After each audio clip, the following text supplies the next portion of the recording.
अस्सलामुअलैकुम and welcome to my YouTube channel Nawab talks. और अगर अभी तक आपने मेरे चैनल को सब्सक्राइब नहीं किया है तो सब्सक्राइब कीजिए और बेल आइकन को ज़रूर दबाइए ताकि मेरी तमाम आने वाली वीडियोस की जो नोटिफिकेशंस हैं वो आप तक पहुंच सके।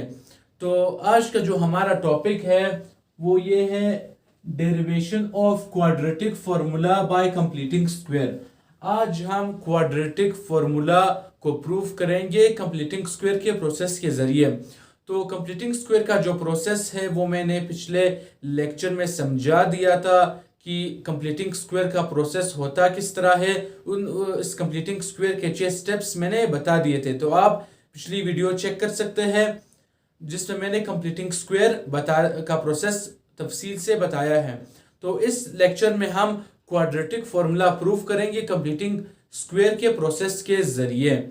तो क्वाड्रेटिक फार्मूला कंप्लीटिंग स्क्वायर के जरिए प्रूफ किस तरह होता है, जब हम स्टैंडर्ड क्वाड्रेटिक इक्वेशन पर कंप्लीटिंग स्क्वायर का प्रोसेस अप्लाई करते हैं, यानी कि स्टैंडर्ड क्वाड्रेटिक इक्वेशन को जब हम कंप्लीटिंग स्क्वायर के प्रोसेस के जरिए से सॉल्व करते हैं तो उसके नतीजे में हमारे पास जो क्वाड्रेटिक फार्मूला है, ये जो क्वाड्रेटिक फार्मूला है वो प्रूव हो जाएगा।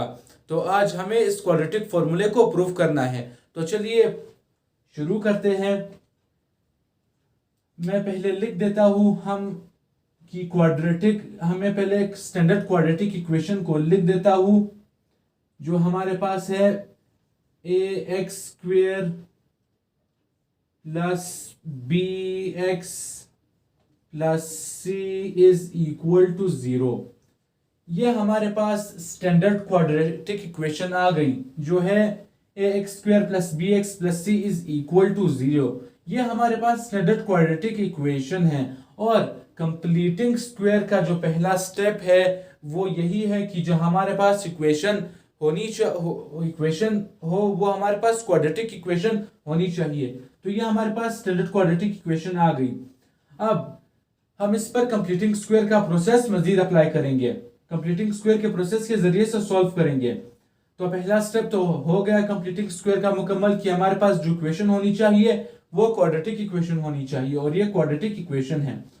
अब कंप्लीटिंग स्क्वायर का जो दूसरा स्टेप है वो ये है कि एक्स स्क्वायर के साथ जो कोफिशिएंट ए है, ये एक्स स्क्वायर जो हमारे पास वेरिएबल है, इसके साथ जो कोफिशिएंट ए है इसको हम लेफ्ट हैंड साइड पर जितने भी टर्म्स है हमने उस ए को तमाम टर्म्स के साथ डिवाइड करना है। ये कंप्लीटिंग स्क्वायर का दूसरा स्टेप है।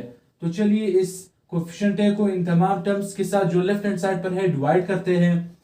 तो ए को हम पहले ax² के साथ इस तरह डिवाइड करेंगे, प्लस फिर bx के साथ डिवाइड करेंगे इस तरह, प्लस और फिर c के साथ इस तरह से डिवाइड करेंगे इज इक्वल टू 0। अब हम थोड़ा सिंप्लीफाई करते हैं इसको।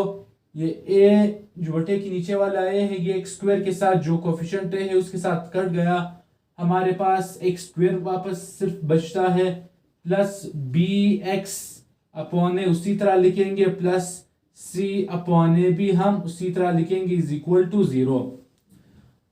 ये तो दूसरा स्टेप मुकम्मल हो गया कंप्लीटिंग स्क्वायर का। अब कंप्लीटिंग स्क्वायर का जो तीसरा स्टेप है वो ये है कि लेफ्ट हैंड साइड पर जो कांस्टेंट टर्म है, कौन सी टर्म, कांस्टेंट टर्म है, उसको लेफ्ट हैंड साइड से राइट हैंड साइड पर शिफ्ट करना है।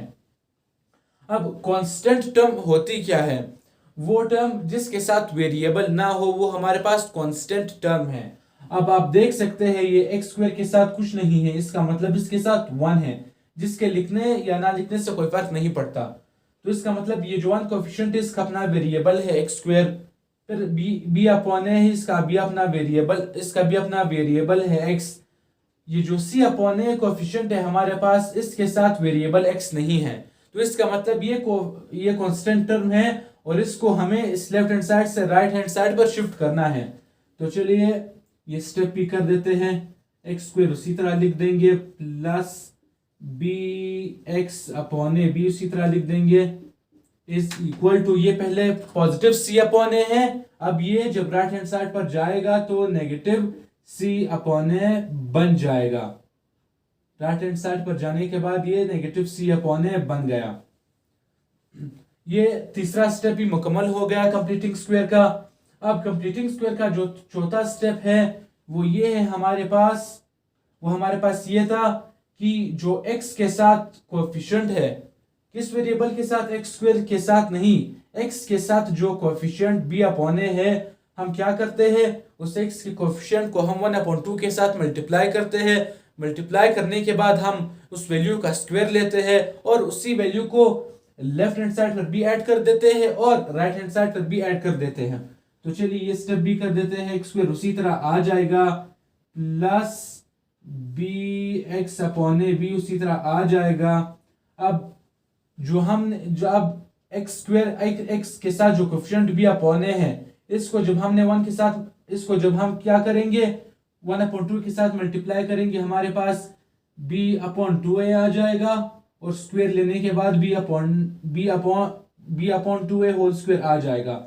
अब इस नई वैल्यू को हम इस लेफ्ट हैंड साइड पर भी हमने इस तरह ऐड कर दिया और इसी वैल्यू को ये जो हमारे पास b/2a होल स्क्वायर है इसे राइट हैंड साइड पर भी इस तरह हम ऐड कर देंगे।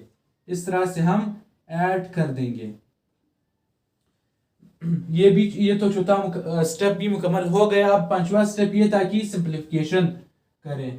अब हम क्या करेंगे, सिंप्लीफिकेशन करेंगे। एक्स स्क्वायर उसी तरह लिख देंगे plus b x upon a b हम उसी तरह लिख देंगे plus b/2a whole square B उसी तरह लिख देंगे is equal to minus c/a plus ये स्क्वायर b के साथ जो मल्टीप्लाई होगा तो b स्क्वायर आ जाएगा अपॉन 2a के साथ जब ये स्क्वायर मल्टीप्लाई होगा तो 4a स्क्वायर आ जाएगा। अब चलिए इसको मजीद सिंप्लीफाई करते हैं। एक्स स्क्वायर उसी तरह लिख देंगे प्लस इस बी एक्स अपॉन ए को हम इस तरह भी लिख सकते हैं 2 multiply x multiply b upon 2a plus b/2a whole square उसी तरह लिख देंगे is equal to minus c/a plus b square upon 4a square. अब आप देख सकते हैं ये जो बी एक्स अपॉन ए है इसको मैंने किस तरह लिखा, इसको मैंने 2 multiply by x multiply by b upon 2a की फॉर्म में लिखा। मैंने इस तरह फॉर्म में लिखा वो इसलिए क्योंकि इसको इस तरह फॉर्म में लिखने से कोई भी फर्क नहीं पड़ता। वो इसलिए कि जब हम इस वैल्यू को सिंप्लीफाई करते हैं, यानी सिंप्लीफाई करने के बाद ये 2 इस बटे के नीचे वाले 2 के साथ कट जाता है, हमारे पास वापस बी एक्स अपॉन ए बनता है। तो मैंने इसको इस तरह लिखा। इस तरह लिखने से फायदा क्या हुआ, इस तरह लिखने से ये फायदा हुआ हमें कि हम इसे मजीद सिंप्लीफाई कर सकते हैं, ये फॉर्मूला मजीद आसानी से ड्राइव कर सकते हैं। इसीलिए मैंने इस बी एक्स अपॉन ए को इस फॉर्म में लिखा। कोई भी फर्क नहीं पड़ता इस तरह लिखने से, लेकिन हमें फायदा ये होगा कि हम इस फॉर्मूले को आसानी से ड्राइव कर पाएंगे। तो अब चलिए इसको मजीद सिंप्लीफाई करते हैं। अब आप देख सकते हैं ये जो हमारे पास इक्वल के लेफ्ट हैंड साइड पर जो वैल्यूज है ये हमारे पास एक फॉर्मूले की फॉर्म मौजूद है। कौन सा फॉर्मूला, वो ये फॉर्मूला है a square plus 2ab plus b square बराबर है a plus b whole square के। ये हमारे पास इक्वल के लेफ्ट हैंड साइड पर जो हमारे पास टर्म्स है ये इस फॉर्मूले की फॉर्म मौजूद है a square plus 2ab plus b square. a की जगह हमारे पास x है और b की जगह हमारे पास b/2a है, तो ये इस फॉर्मूले की फॉर्म मौजूद है। अब हम कंपेयर करते हैं। एक्स स्क्वायर की जगह a स्क्वायर की जगह हमारे पास x स्क्वायर मौजूद है, 2 हमारे पास पहले ही से मौजूद है, a की जगह x है, b की जगह b/2a है प्लस b स्क्वायर यानी कि b/2a का होल स्क्वायर। तो ये हमारे पास इस फॉर्म में मौजूद है। तो इसका मतलब हम ये फॉर्मूला अप्लाई कर सकते हैं।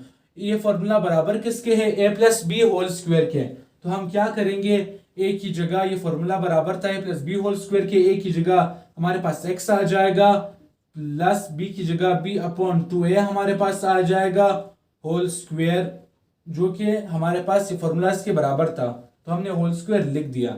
अब इज इक्वल टू ये हम अब हम इन दोनों वैल्यूज का, दोनों टर्म्स का एलसीएम लेंगे। एलसीएम लेने के बाद हमारे पास क्या आ गया, ए और 4a स्क्वायर का हम एलसीएम लेंगे, हमारे पास 4a स्क्वायर आ जाएगा। अब ए को हम किससे मल्टीप्लाई करें कि 4a स्क्वायर आ जाए। ए को जब हम 4a के साथ मल्टीप्लाई करते हैं तो 4a स्क्वायर आता है, तो उसी 4a को हम c के साथ मल्टीप्लाई करेंगे तो -4ac हमारे पास आ जाएगा। प्लस अब 4a स्क्वायर को हम किसके साथ मल्टीप्लाई करें कि 4a स्क्वायर वापस आता है 1 के साथ। जब हम 4a स्क्वायर को मल्टीप्लाई करते हैं हमारे पास वापस 4a स्क्वायर आता है, तो उसी 1 को b स्क्वायर के साथ मल्टीप्लाई करेंगे तो b स्क्वायर आ जाएगा। अब हम क्या करेंगे, स्क्वायर को खत्म करने के लिए हम क्या करेंगे, स्क्वायर रूट लेंगे दोनों साइड्स पर, जो कि कंप्लीटिंग स्क्वायर का 6th स्टेप है। छठा स्टेप कंप्लीटिंग स्क्वायर का ये है कि स्क्वायर रूट लेना है। अब हम क्या करेंगे, दोनों साइड्स पर स्क्वायर रूट लेंगे। तो ये स्क्वायर रूट हमने ले लिया, पहले लेफ्ट हैंड साइड पर लेंगे इस तरह, और फिर राइट हैंड साइड पर स्क्वायर रूट को इस तरह ले लिया जाता है। और फिर ये वैल्यू लिखने के बाद राइट हैंड साइड पर भी हमने स्क्वायर रूट ले लिया। तो दोनों साइड्स पर स्क्वायर रूट लेते हैं, ये कंप्लीटिंग स्क्वायर का 6th स्टेप है। अब क्या होगा, ये जो स्क्वायर है ये इस वैल्यू ब्रैकेट के अंदर का वैल्यू, जो ब्रैकेट के अंदर की वैल्यू है इसका स्क्वायर इस रेडिकल के साथ कट जाएगा, हमारे पास x plus B upon 2a हमारे पास आ जाएगा, और is equal to plus minus, अब radical -4ac plus B square upon 2a। अब हमने इस इक्वल के राइट हैंड साइड पर हमने ये किया है कि जो बटे के ऊपर वाली वैल्यू है इसका हम स्क्वायर रूट, इसका जो है हम स्क्वायर रेडिकल खत्म नहीं कर सकते थे, इसका हम स्क्वायर रूट नहीं ले सकते हैं, लेकिन तो इसीलिए बटे के ऊपर वाली वैल्यू को हमने रेडिकल के अंदर वैसे ही लिखा। लेकिन ये जो बटे के नीचे वाली वैल्यू है 4a स्क्वायर का हम स्क्वायर रूट खत्म कर सकते हैं, तो उसका स्क्वायर रूट खत्म करने के बाद हमारे पास 2a आ जाता है। 4 का स्क्वायर 2 और 2a का स्क्वायर रूट जब हम खत्म करते हैं तो हमारे पास a आता है, ये स्क्वायर रेडिकल के साथ कट जाता है। और जब भी हम स्क्वायर रूट लेते हैं तो जब भी हम इक्वल के राइट हैंड साइड पर जो वैल्यूज होती है उसका स्क्वायर रूट लेते हैं, तो स्क्वायर रूट लेने के नतीजे में प्लस माइनस का सिंबल हम लगा देते हैं। तो ये प्लस माइनस का सिंबल हमने इसलिए लगाया। अब हम क्या करेंगे, ये जो वैल्यू है लेफ्ट हैंड साइड पर b अपॉन 2a ये हम राइट हैंड साइड पर शिफ्ट कर देंगे, ये पॉजिटिव b अपॉन 2a है, अब माइनस b अपॉन 2a इस तरह बन जाएगा। प्लस माइनस उसी तरह लिखेंगे, radical -4ac plus B square उसी तरह लिखेंगे अपॉन 2a। अब हम क्या करेंगे, ये जो दोनों वैल्यूज है इनका हम एलसीएम लेंगे। तो एलसीएम लेने के बाद 2a का जब हमने एलसीएम लिया इन दोनों का तो हमारे पास एलसीएम 2a आ जाता है, और 2a को जब हम किससे मल्टीप्लाई करते हैं 2a हमारे पास वापस आता है। जब हम 2a को 1 के साथ मल्टीप्लाई करते हैं तो b को 1 के साथ तो माइनस b को 1 के साथ मल्टीप्लाई करने पर वापस माइनस b आता है, प्लस माइनस, अब प्लस माइनस सॉरी अब 2a को ये जो रेडिकल के नीचे वाले ये जो बटे के नीचे वाले ये जो 2a है इसको हम किसके साथ मल्टीप्लाई करते हैं कि हमारे पास वापस 2a आता है। जब हम 2a को 1 के साथ मल्टीप्लाई करते हैं वापस हमारे पास 2a आता है, तो इसलिए उस 1 को इस रेडिकल के साथ मल्टीप्लाई कर देते हैं। रेडिकल के अंदर जो वैल्यूज है तो 1 के साथ जो मल्टीप्लाई होती है वैल्यूज वापस हमारे पास सेम ही आंसर आता है, तो हमने इसको एज इट इज लिख दिया। अब x स्क्वेयर इज इक्वल, अब x इज इक्वल टू, अब हम क्या करेंगे आखिरी स्टेप में हम इसकी थोड़ी अरेंजमेंट करेंगे। माइनस b को हम उसी तरह लिख देंगे, प्लस माइनस रेडिकल भी हम उसी तरह लिख देंगे। ये जो रेडिकल के अंदर वैल्यूज है -4ac प्लस बी स्क्वेयर को हम पहले लिख देंगे, थोड़ा अरेंजमेंट कर लेंगे। -4ac को हम इस तरह बाद में लिख देंगे और अपॉन 2a, और इस तरह हमारे पास क्वाड्रेटिक फॉर्मूला ड्राइव हो गया। आप देख सकते हैं कि हमने इस क्वाड्रेटिक इक्वेशन पर जब स्टैंडर्ड क्वाड्रेटिक इक्वेशन पर जब कंप्लीटिंग स्क्वायर का प्रोसेस अप्लाई किया तो हमने क्वाड्रेटिक फॉर्मूला ड्राइव कर दिया। तो ये हमारे पास क्वाड्रेटिक फॉर्मूला ड्राइव हो गया जो कि है minus b plus minus radical b square minus 4ac upon 2a। तो ये क्वाड्रेटिक फॉर्मूला ड्राइव हमने आज के लेक्चर में कर दिया। तो उम्मीद करता हूँ कि आपको आज का लेक्चर समझ आ गया होगा। तो फिर मिलते हैं अगली वीडियो में।